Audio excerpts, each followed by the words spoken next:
ریال مەدرید لە ئەنجامە خراپەکانی بەردەوامە لە خولی ئیسپانیدا هاندەرانی یانەکەش چاوەڕێی ئەوە بوون لە یاریزانان لە دێربی مەدریلینیۆ سارێژی دۆڕانی گەڕی ڕابردوو بکەنەوە بە یەکسانبوونی بەرساش بێنە پلەی یەکەمی ڕیزبەندی لالیگا.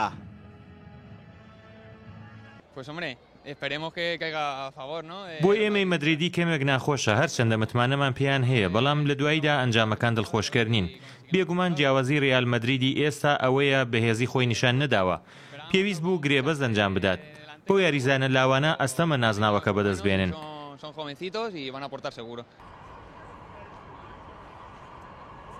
ڕۆژ بە ڕۆژدەنگی ناڕەزایەتی دژی جۆلیان لۆپەتیخێرە هەنەر بەرز دەبێتەوە لەلایەن هاندەران و ڕۆژنامەنووسانی نزیک لەیانەکە ترسی ئەویان هەیە ئەنجامی وەک پێویست نەبێ و نەتوانێت پارێزگاری لە وەشانی چامپیۆنز لیگی وەرزی ڕابردووش بکات.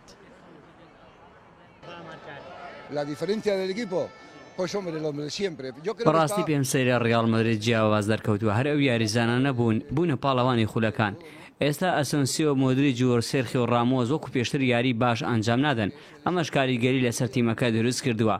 گاریس بیل و مۆدریجیش لە سەرەتادا زۆر باش بوون بەڵام بەداخەوە ئێستا ئاستێن وەک پێویست نییە.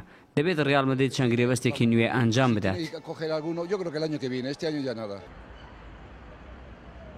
لە نێو یاریگای سانتیاگۆ بەرنابیۆ هاندەرانی ریال مەدرید دوای گۆڕانکاری بنزیما فیکەی ناڕەزایەتیان دژی ئەو یاریزانە لێدەدا. کەریم بنزیما لە دێربی مەدرید بەهۆی ئەوەی 80 خولەک لە یاریکردن نەیتوانی هیچ شتێک بکات لە یاریەکەدا. شکر محەممەد، کوردستان 24 مەدرید.